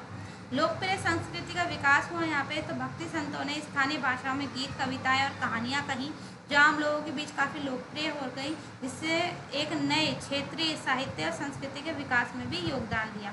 धार्मिक सहिष्णुता की बात करें तो भक्ति आंदोलन के जो कई संत थे वे अलग अलग धर्म से भी थे। जैसे अगर सूफियों की बात करें तो वे इस्लाम से थे भक्तियाँ, और कुछ हिंदू से भी थे, कुछ सगुण भक्ति धारा के थे, कुछ निर्गुण भक्ति धारा के थे। सभी अलग अलग परंपरा और धर्मों से लोग यहाँ पे आके जुड़ रहे थे और सभी का जो लक्ष्य था वे एक ही था, ईश्वर की प्राप्ति। ठीक है, इन्होंने प्रेरणा और सांप्रदायिक सद्भाव को बढ़ावा दिया था। फिर आते हैं हम अपने धार्मिक प्रभावों पे। धार्मिक प्रभाव क्या पड़े, तो व्यक्तिगत ईश्वर से संबंध देखने को मिलता है यहाँ पे। तो भक्ति आंदोलन ने ईश्वर के साथ व्यक्तिगत और भावनात्मक संबंध यहाँ पे स्थापित करने पे जोर दिया है। वे कहते हैं कि जटिल कर्मकांड और पुरोहितों पर निर्भरता को कम किया, आम लोगों के लिए ईश्वर की उपासना को सुलभ बनाया है। यहाँ पे इन लोगों ने कहा कि ईश्वर की जो अगर आप पाना चाहते हैं ईश्वर को, तो बहुत सरल मार्ग है, आप सिर्फ उनको याद कीजिए, उनका नाम लीजिए, उनके प्रति गीत गाइए। कोई भी आडंबर करने की आपको आवश्यकता नहीं, किसी भी यज्ञ करने की, किसी भी प्रकार के मंत्रों की आवश्यकता नहीं है। भक्ति को मोक्ष का मार्ग यहाँ पे बताया गया कि अगर आप अच्छा ज्ञान, अच्छे कर्म करते हैं, ठीक है, तो आप क्या हो जाएंगे, मोक्ष को प्राप्त कर लेंगे। नए धार्मिक संप्रदाय का उद्भव यहाँ पे हमें देखने को मिलता है। तो भक्ति आंदोलन के परिणाम स्वरूप धार्मिक संप्रदायों का उदय हुआ, जैसे कि सिख धर्म, वारकरी संप्रदाय या वैष्णव संप्रदाय। इन संप्रदायों ने भक्ति के सिद्धांतों को अलग अलग तरीके से विकसित भी किया। धार्मिक सुधार हमें देखने को मिलते हैं यहाँ पे। तो वैदिक धर्म में काफ़ी सारी जो बुराइयाँ थी वो व्याप्त हो गई थी यहाँ पे, जैसे मूर्ति पूजा, कर्म कांड की जटिलता, इन सब का विरोध किया और धार्मिक सुधार की प्रक्रिया को इन लोगों ने आगे बढ़ाया। आलोचनात्मक मूल्यांकन अगर हम करते हैं यहाँ का, तो हम देखेंगे कि भक्ति आंदोलन क्या होते हैं। मध्यकालीन भारत के एक प्रभावशाली आंदोलन थे, सामाजिक धार्मिक दोनों रूप से सकारात्मक बदलाव लेके आए थे। जाति व्यवस्था पर प्रहार किया गया था, यहाँ पे महिलाओं की भागीदारी को सुनिश्चित किया गया था। लोकप्रिय संस्कृति का विकास हुआ, धार्मिक सहिष्णुता को बढ़ावा दिया गया। सामाजिक प्रभाव ये सब हमें देखने को मिलते हैं, जहाँ पे भक्ति को मोक्ष का मार्ग बताया गया और धार्मिक संप्रदाय का उदय इसके प्रमुख धार्मिक प्रभाव थे। हालांकि ध्यान रखने योग्य है कि भक्ति आंदोलन जाति व्यवस्था को पूरी तरह समाप्त नहीं कर पाया था, ना ही इससे महिलाओं को पूर्ण समानता दिलाई, लेकिन काफ़ी हद तक हमें क्या देखने को मिलता है कि जो जाति व्यवस्था है उसकी जो जटिलता है वह कम हो गई थी। महिलाओं को कई जगह स्थिति जो है उनकी अच्छी हो गई थी। सांप्रदायिक तनाव में भी कमी देखने को मिलती है हमें यहाँ पे। भक्ति आंदोलन जो है मध्यकालीन भारत का शक्तिशाली आध्यात्मिक सामाजिक शक्ति के रूप में उभर के आया है। अब यहाँ पे आपके एग्जाम में कुछ शॉर्ट नोट्स भी लिखने को मिलते हैं कुछ टॉपिक्स पे आपको, तो ये क्वेश्चन हमने यहाँ पे भी रखा है। तो कुछ आपके ऐसे टॉपिक्स हैं जिन पे शॉर्ट नोट्स लिखने के लिए आ सकते हैं, जैसे आपको सगुण भक्ति और निर्गुण भक्ति के बारे में। तो भक्ति आंदोलन मध्यकालीन भारत का एक महत्वपूर्ण धार्मिक और सामाजिक आंदोलन था, जिसका केंद्रीय विषय ईश्वर के प्रति प्रेम और भक्ति था। आंदोलन का जो मुख्य रूप था वह ईश्वर की उपासना करना था। प्राकृतिक आधार पर हम देखें तो दो धाराओं में इसको विभाजित करके देखा जा सकता है, भक्ति परंपरा को सगुण भक्ति धारा और निर्गुण भक्ति धारा के रूप में। सगुण भक्ति की अगर हम बात करें तो यहाँ पे गुणों के साथ ईश्वर को देखा जाता है। उपासना की जो पद्धति है उसमें अवतारों की संकल्पना को ईश्वर के रूप में पूजा जाता है। विष्णु और विष्णु के जो अवतार हैं, राम, कृष्ण, शिव, देवी जैसी मूर्तियों को प्रतीकों के रूप में पूजा जाता है। अगर इसकी मुख्य विशेषताओं की बात करें तो साकार ईश्वर की संकल्पना हमें यहाँ पे देखने को मिलती है, जहाँ पे गुण, रूप और लीलाएं यहाँ पे ईश्वर की देखने को मिलती हैं। ईश्वर के प्रति प्रेम, करुणा, शक्ति और सौंदर्य जैसे गुणों को में ईश्वर को संपन्न माना जाता है। मानव स्वरूप में उसकी ईश्वर की पूजा की जाती है। अवतारवाद की संकल्पना देखने को मिलती है यहाँ पे कि भक्ति धारा में ईश्वर के जो अवतार हैं वे अनेक हुए हैं। जैसे विष्णु के 10 अवतारों की यहाँ पे बात की गई, जिसमें राम और कृष्ण सबसे लोकप्रिय हैं। और कलयुग में जो 10वां अवतार है विष्णु का जो होने वाला है, उनको भी यहाँ पे बताया गया है। भक्त इन अवतारों की कहानियाँ, गुण और कार्यों को भी याद करते हैं। मूर्ति पूजा की यहाँ पे बात की गई है। अलग अलग प्रकार की मूर्तियाँ, चित्र और प्रतीकों की यहाँ पे पूजा की जाती है। जैसे कि आपका स्वास्तिक की पूजा भी की जाती है, ये भी एक धार्मिक चिन्ह के रूप में यहाँ पे पूजा जाता है। भक्त मानते हैं कि इन माध्यमों से वह ईश्वर के साथ एक व्यक्तिगत संबंध स्थापित कर सकते हैं। प्रेम और समर्पण की बात यहाँ पे की जाती है। तो सगुण भक्ति में ईश्वर के प्रति गहरा प्रेम देखने को मिलता है, जैसे कृष्ण के प्रति मीराबाई का प्रेम, और आपका जो राम है उनके प्रति आपके तुलसीदास का प्रेम देखने को मिलता है। ठीक है, भक्त ईश्वर को अपना प्रिय मानते हैं, उनसे भावनात्मक रूप से जुड़ते हैं। अलग अलग प्रकार की लीलाएं और कथाएं जो है अलग अलग ईश्वर के बारे में सुनने देखने को मिलती हैं, जैसे रामायण, महाभारत और भागवत पुराण जैसे ग्रंथों में। उदाहरण के लिए हम देखते हैं कि जो प्रमुख संत कवि आपके तुलसीदास थे, इन्होंने राम भक्ति को, सूरदास ने कृष्ण भक्ति को, मीराबाई ने कृष्ण भक्ति को, चैतन्य महाप्रभु ने कृष्ण भक्ति को, वल्लभाचार्य भी कृष्ण भक्ति से जुड़े हुए हैं। इनकी रचनाएं ईश्वर के साकार रूप के प्रति प्रेम और भक्ति से जुड़ी हुई हैं। अगर हम निर्गुण भक्ति धारा की बात करें तो निर्गुण भक्ति धारा में गुणों से परे की बात की जाती है कि आप यहाँ पे किसी भी तरीके के अलग अलग फीचर्स को देख के, अलग अलग गुणों को देख के यहाँ पे उपासना नहीं कर रहे हैं, बल्कि आप क्या कर रहे हैं, ईश्वर की निराकार रूप में पूजा कर रहे हैं, जो कि अनंत है, अगोचर है, कहीं से भी पाया नहीं जा सकता, वो सब जगह व्याप्त है। तो इस धारा के जो अनुयायी हैं वे विशेष रूप से मूर्ति या अवतार की पूजा नहीं करते हैं, वे निराकार ब्रह्म की पूजा करते हैं। ऐसा ब्रह्म जिसका कोई आकार नहीं है, सिर्फ उनको स्मरण करते हैं। ठीक है, तो निराकार ईश्वर की यहाँ पे बात की जाती है, जिसका ना कोई रूप है, ना रंग है, ना आकार है, ना मानवीय गुणों से वह रहित है। ठीक है, सहित नहीं, रहित है। ठीक है, फिर आती है एकेश्वरवाद की यहाँ पे बात की जाती है। एकेश्वरवाद पर दृढ़ विश्वास यहाँ पे किया जाता है। एकेश्वर निराकार और निर्वेश किया जाता है, जैसे कि सिख में गुरु नानक के द्वारा सिख धर्म की उपासना जो की जाती है वो भी एकेश्वरवाद से जुड़ी हुई है। मूर्ति पूजा का यहाँ पे विरोध किया जाता है, अवतारवाद का विरोध किया जाता है। भौतिक रूप या प्रतीक जो है वो काफ़ी प्रतीकों में सीमित नहीं रहती है। ये जो पूजा है, ये जो निर्गुण भक्ति धारा है, ये प्रतीकों में सीमित नहीं है, भौतिक रूप में सीमित नहीं है, बल्कि अनंत है। आंतरिक अनुभवों की यहाँ पे बात की जाती है निर्गुण भक्ति के अंतर्गत। वह कहते हैं कि अंदर पे जोर देना चाहिए, आत्मज्ञान पे जोर देना चाहिए, ना कि बाहर के आडंबरों पे। ठीक, भक्त को अपने हृदय में ही क्या करनी चाहिए, ईश्वर की खोज करनी चाहिए। गुरु का महत्व यहाँ पे काफ़ी रखा गया है। आध्यात्मिक गुरुओं को, जिनको हम संत भी कहते हैं, उनको महत्वपूर्ण स्थान यहाँ पे दिया जाता है, जो भक्त को क्या करते हैं, निराकार ईश्वर के ज्ञान और अनुभव की ओर मार्गदर्शित करते हैं। सामाजिक समानता की यहाँ पे बात की गई है। अक्सर क्या देखा जाता है कि निर्गुण भक्ति के जो काफ़ी सारे संत हुए हैं, इन्होंने जाति व्यवस्था और धार्मिक भेदभाव का विरोध किया है और सामाजिक समानता को बढ़ावा दिया है। उदाहरण के लिए हम देखते हैं कि जो इसके प्रमुख संत हुए हैं वह आपके कबीर, गुरु नानक देव, रविदास, दादू दयाल और सुंदरदास। इनकी जो रचनाएं हैं निराकार ईश्वर की महिमा को वो दिखाती हैं। आंतरिक अनुभवों पे, मतलब अपने अनुभवों पे लोगों को ज्ञान देते हैं कि कैसे हमें निराकार ईश्वर से अपने आप को जोड़ना चाहिए और उनको स्मरण करके अपने आप को ईश्वर से जोड़ना चाहिए और उनकी भक्ति करनी चाहिए। ठीक है, सगुण और निर्गुण भक्ति की अगर हम तुलना करें तो हम पाएंगे कि जो ईश्वर का स्वरूप है सगुण भक्ति के अंतर्गत साकार और गुणों के साथ बताया गया है, जबकि निर्गुण भक्ति में गुणों से परे बताया गया है। सगुण भक्ति के अंतर्गत मूर्तियों की पूजा की जाती है, अवतारों की पूजा की जाती है, जबकि निर्गुण भक्ति धारा के अंतर्गत ध्यान, आंतरिक अनुभव, नाम स्मरण, गुरु का मार्गदर्शन की बात की गई है। सगुण भक्ति के महत्वपूर्ण प्रतीकों की बात करें तो यहाँ पे मूर्तियाँ, चित्र और धार्मिक ग्रंथ देखने को मिलते हैं, जबकि निर्गुण भक्ति के अंतर्गत आंतरिक अनुभव और शब्द, मतलब कि गुरुवाणी, जिसको हम शिक्षाएं कह सकते हैं, वो देखने को मिलती है हमें। यहाँ पे अवतारवाद को मान्यता दी गई है सगुण भक्ति के अंतर्गत, जबकि निर्गुण भक्ति में इसका विरोध किया गया है। मूर्ति पूजा को महत्वपूर्ण अंग माना गया है सगुण भक्ति में, जबकि निर्गुण भक्ति में इसका विरोध किया गया है। सामाजिक रूप से हम देखें तो मुख्य रूप से धार्मिक पहलुओं पर ये ध्यान केंद्रित करता है सगुण भक्ति धारा, जबकि निर्गुण भक्ति कहती है कि हमें सामाजिक समानता पे अधिक जोर देना चाहिए। सगुण भक्ति के जो आपके प्रमुख संत हैं वह हैं तुलसीदास, सूरदास, मीराबाई, चैतन्य।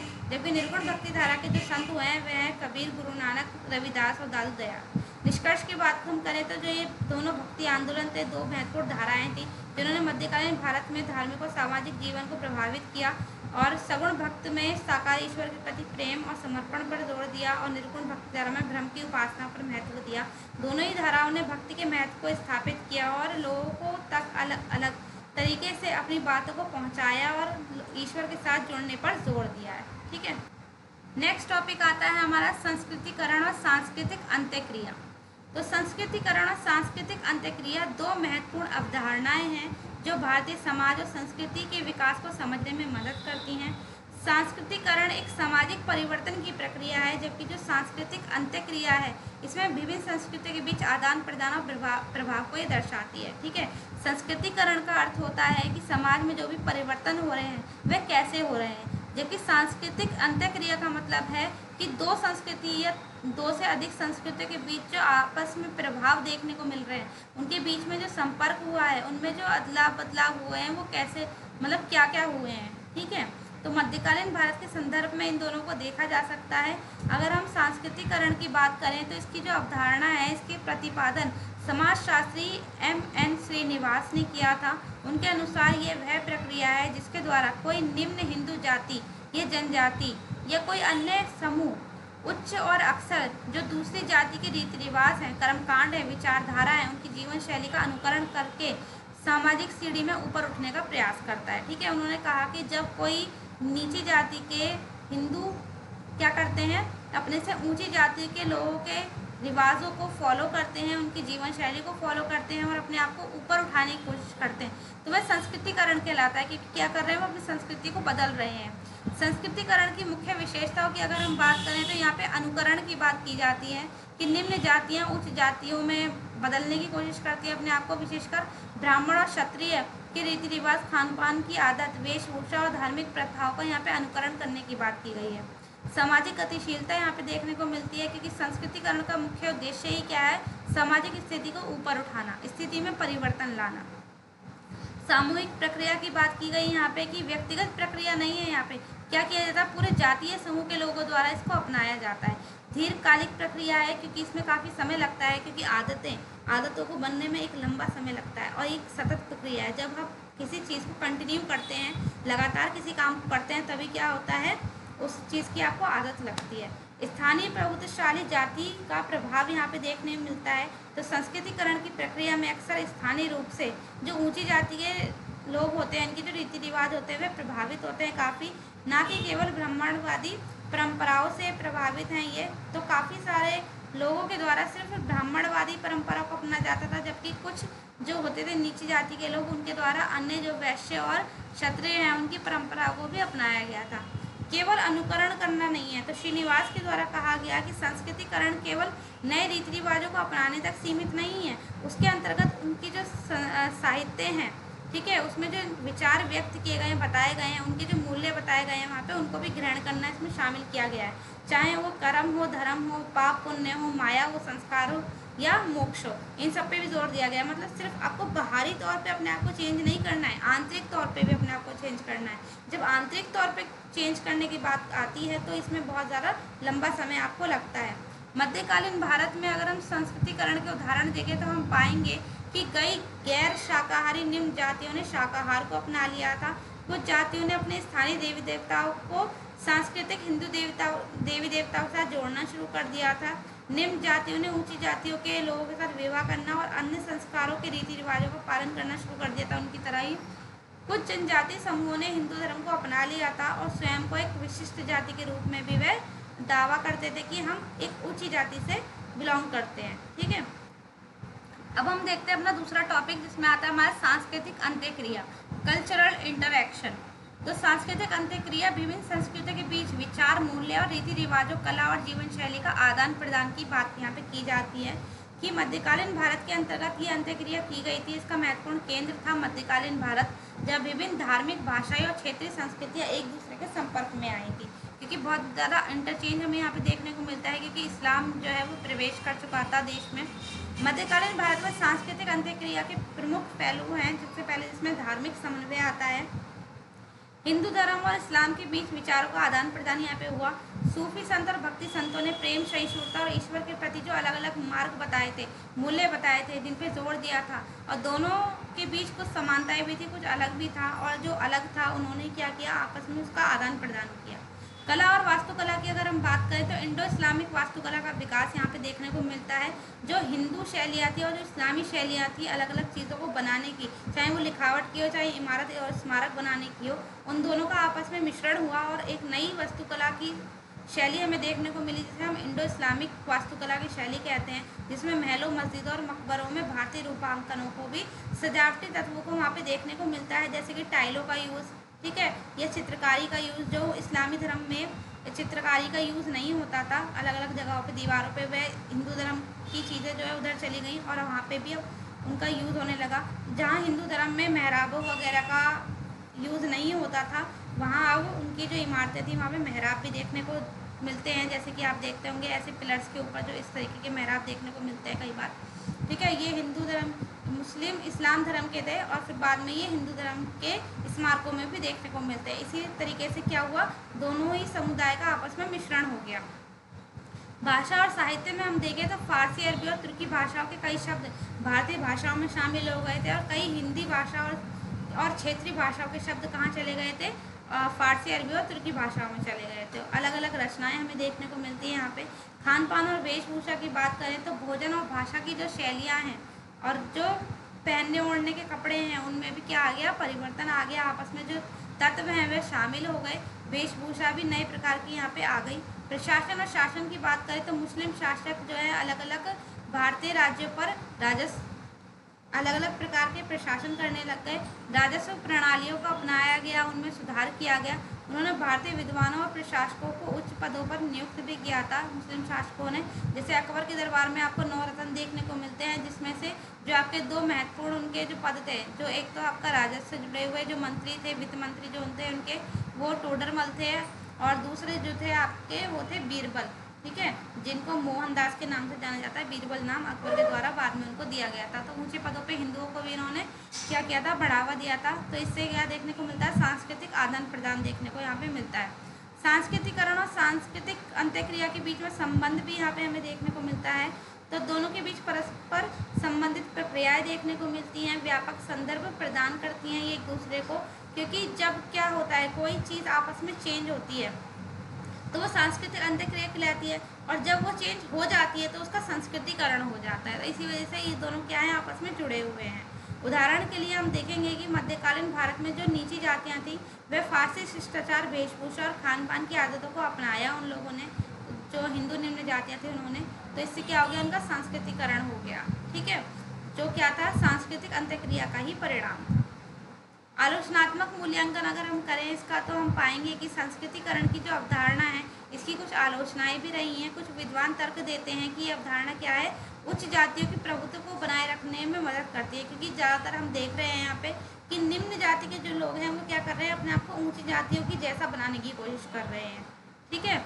फिर आता है हमारा सांस्कृतिक अंत्यक्रिया। मध्यकालीन भारत के सामाजिक सांस्कृतिक विकास को समझने के लिए एक अधिक व्यापक और गतिशील परिप्रेक्ष्य प्रदान करती है, क्योंकि काफ़ी सारी जो सामाजिक और सांस्कृतिक विकास है वे आपस में मिश्रित हो रहे थे यहाँ पे, ठीक है। तो निष्कर्ष की बात करें तो ये आपस में क्रिया करती हैं, इतिहास को समझने में मदद करती हैं। ये अवधारणाएं निम्न जाति द्वारा सामाजिक गतिशीलता का प्रयास यहाँ पे दिखाती हैं कि कैसे उन्होंने अपनी एक अलग पहचान को बनाने में इनका सहारा लिया, और साथ साथ कैसे कैसे समय के साथ ये सब चीज़ें बदलती चली गई, इसकी विविधता और जटिलता में इन्होंने योगदान भी दिया संस्कृति ने। और इन अवधारणा को अध्ययन करने से हम समझ पाते हैं कि कैसे विभिन्न सांस्कृतिक और सामाजिक समूह एक दूसरे के साथ बातचीत करते हैं और समय के साथ कैसे एक दूसरे को अपनाते हैं, अलग अलग चीज़ों को, और आपस में समन्वय करते हैं। नेक्स्ट पॉइंट पे आते हैं हम अपने। तो नेक्स्ट पॉइंट बनारस है हमारा। तो बनारस एक पवित्र स्थान के रूप में इसकी व्याख्या करनी है।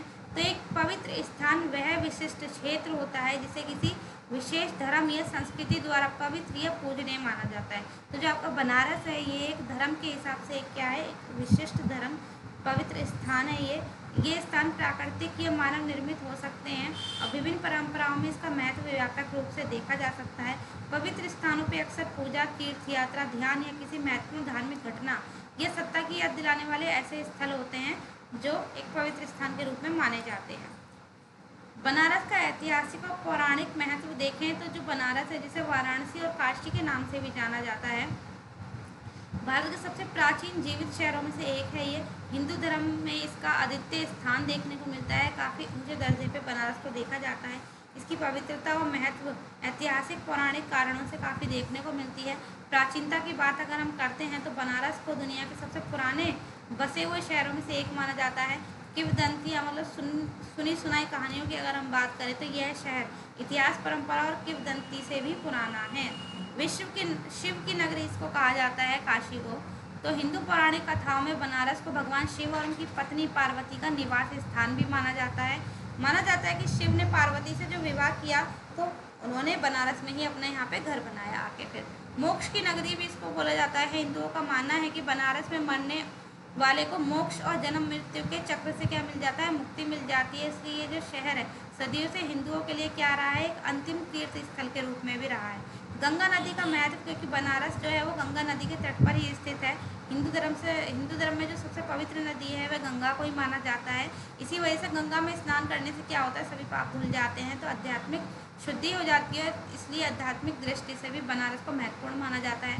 काशी खंड की अगर हम बात करें तो पुराणों में भी बनारस को सबसे पवित्र स्थान दिया गया। मतलब काशी इतना पुराना है यहाँ का कि पुराणों में भी उसका जो रचनाएं हैं, उसकी जो कहानियाँ हैं वो सुनने को मिलती हैं। तो ये कहा जाता है कि जब देवताओं ने बुराई के द्वार से रक्षा करने के लिए वरुणा मतलब अवरोधक और असी तलवार नामक दो नदियों को प्रवाहित किया तो बनारस की स्थापना हुई थी। और ये नदियाँ क्रम से सभी पापों को रोकती और नष्ट करती थी। ज्ञान और संस्कृति का केंद्र भी बनारस को कहा जाता है, क्योंकि सदियों से ज्ञान, दर्शन, संस्कृति, कला और शिल्प का केंद्र कौन रहा है, बनारस रहा है।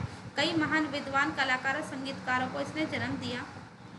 अन्य धर्मों के लिए महत्व की बात करें तो बनारस न केवल हिंदुओं के लिए बल्कि जैनियों के लिए, बौद्धों के लिए भी एक महत्वपूर्ण स्थान रहा है। माना जाता है कि जैन धर्म के जो 23वें तीर्थंकर थे पार्श्वनाथ, वह इनका जन्म स्थान क्या है, वाराणसी है। बुद्ध ने भी सारनाथ में अपना पहला उपदेश बनारस के पास ही दिया था, इसलिए बौद्ध धर्म में भी ये काफ़ी विशिष्ट महत्व रखता है। तो जो बनारस है वह एक पवित्र स्थान के रूप में यहाँ पे बना है और बसा है। चाहे इसके घाटों की बात हो तो बनारस में गंगा नदी के किनारे कई घाट पाए जाते हैं जो धार्मिक और सांस्कृतिक महत्व के हैं। घाटों पर स्नान किया जाता है, पूजा की जाती है, अनुष्ठान किए जाते हैं और अंतिम संस्कार जैसे अनेक कार्य यहाँ पे पूरे किए जाते हैं, जिसमें आपका दशामेव घाट है और मणिकर्णिका घाट है, सबसे प्रसिद्ध घाटों में से है। मंदिरों की बात हम करें तो यहाँ पे बनारस में हज़ारों मंदिर देखने को मिलते हैं जो अलग अलग देवी देवताओं को समर्पित हैं। खास करके आपका काशी विश्वनाथ मंदिर जो भगवान शिव को समर्पित है, सबसे पवित्र मंदिरों में से एक माना जाता है। तीर्थ यात्रा के लिए बनारस जो है प्रसिद्ध है। कई लाख हिंदू हर साल बनारस जाते हैं तीर्थ यात्रा पे। लाखों तीर्थयात्री मोक्ष की कामना यहाँ पे करते हैं, आध्यात्मिक शुद्धि के लिए यहाँ आते हैं और पंचकोसी परिक्रमा भी यहाँ पे लगाई जाती है जो शहर के चारों ओर एक पवित्र मार्ग है। अंतिम संस्कार यहाँ पे किया जाता है, तो बनारस को हिंदुओं के लिए अंतिम संस्कार का सबसे पवित्र स्थान माना जाता है। अंतिम संस्कार करने से आत्मा को मुक्ति मिलती है यहाँ पे। और मणिकर्णिका घाट और हरिश्चंद्र घाट आपके अंतिम संस्कार के लिए ही जाने जाते हैं। नदी और शहर का संबंध यहाँ पे देखने को मिलता है हमें, क्योंकि गंगा नदी बनारस के जीवन और संस्कृति का अभिन्न अंग है। नदी न केवल धार्मिक महत्व रखती है बल्कि शहर के निवासियों का जीवन का स्रोत भी है। उनको जल प्रदान करती है हर उनकी ज़रूरत के लिए। सुबह और शाम गंगा की आरती एक भव्य और आध्यात्मिक अनुभव देती है, हज़ारों लोगों को आकर्षित भी करती है। सांस्कृतिक विरासत है ये अपने आप में एक। तो बनारस अपनी विशिष्ट सांस्कृतिक विरासत के लिए भी जाना जाता है, जहाँ पे संगीत, नृत्य, कला, साहित्य शामिल हैं। और यह शहर सदियों से सांस्कृतिक और आध्यात्मिक गतिविधियों का केंद्र भी रहा है। निष्कर्ष की बात अगर हम करें तो हम पाएंगे कि बनारस एक साधारण शहर नहीं है बल्कि क्या है, एक जीवंत पवित्र स्थान है जो सदियों से हिंदू और अन्य धर्म के अनुयायी जो रहे हैं उनकी प्रेरणा का स्रोत रहा है, मोक्ष की खोज का केंद्र रहा है। ऐतिहासिक महत्व काफ़ी है, इसकी पौराणिक कथाएं इसमें बहुत सारी मिलती हैं। इसको लेके गंगा नदी का सानिध्य देखने को मिलता है, यहाँ पे मंदिरों की उपस्थिति देखने को मिलती है। अद्वितीय और पूजनीय स्थान बनाती है जो यहाँ इस स्थान को, जिसकी वजह से यहाँ पे जो प्राचीन, आधुनिक मतलब कि सभी कालों में, चाहे वे प्राचीन हो, मध्यकाल हो या आधुनिक काल हो, सभी का मिश्रित रूप हमें काशी में देखने को मिलता है। नेक्स्ट और लास्ट टॉपिक हमारा आता है कबीर। ठीक है, कबीर के बारे में हम यहाँ पे जानेंगे। तो कबीर 15वीं शताब्दी मध्यकालीन भारत के एक महान रहस्यवादी कवि और संत रहे हैं। वे भक्ति आंदोलन के प्रमुख व्यक्ति भी रहे हैं। उन्होंने अपनी कविता और गीतों के माध्यम से सामाजिक धार्मिक रूढ़ियाँ, ठीक है, पुराने विचार, उन पे तीखा प्रहार किया। कबीर की जो वाणी है वह हिंदू और इस्लाम दोनों धर्मों के तत्वों का समन्वय देखने को मिलता है। यहाँ पे वो किसी एक का पक्ष ना लेकर क्या है, निष्पक्ष हैं सभी मामलों में। और चाहे वो किसी भी जाति पाति धर्म से जुड़ी हुई कोई भी गलत बात हो, वह उसका विरोध करते हैं और कहते हैं कि प्रेम भक्ति और मानवीय एकता का संदेश देते हैं वो। इनके जीवन की बात अगर हम करें तो कबीर के जन्म और प्रारंभिक जीवन के बारे में कोई जानकारी उपलब्ध नहीं है। अगर हम कुछ कहानियों की बात करें जो सुनने को मिलती है, तो कहा जाता है कि उनका जन्म कहाँ हुआ था, वाराणसी मतलब काशी में ही कबीर का जन्म हुआ था, लहरतारा नामक स्थान पर। कुछ लोगों के द्वारा कहा जाता है कि वह एक विधवा ब्राह्मणी के पुत्र थे और विधवा होने के कारण ही उन्होंने क्या कर दिया था, उनको त्याग दिया था, नदी में बहा दिया था। और एक मुस्लिम जुलाहा दंपत्ति नीमा और नीरू के द्वारा उनका पालन पोषण किया गया।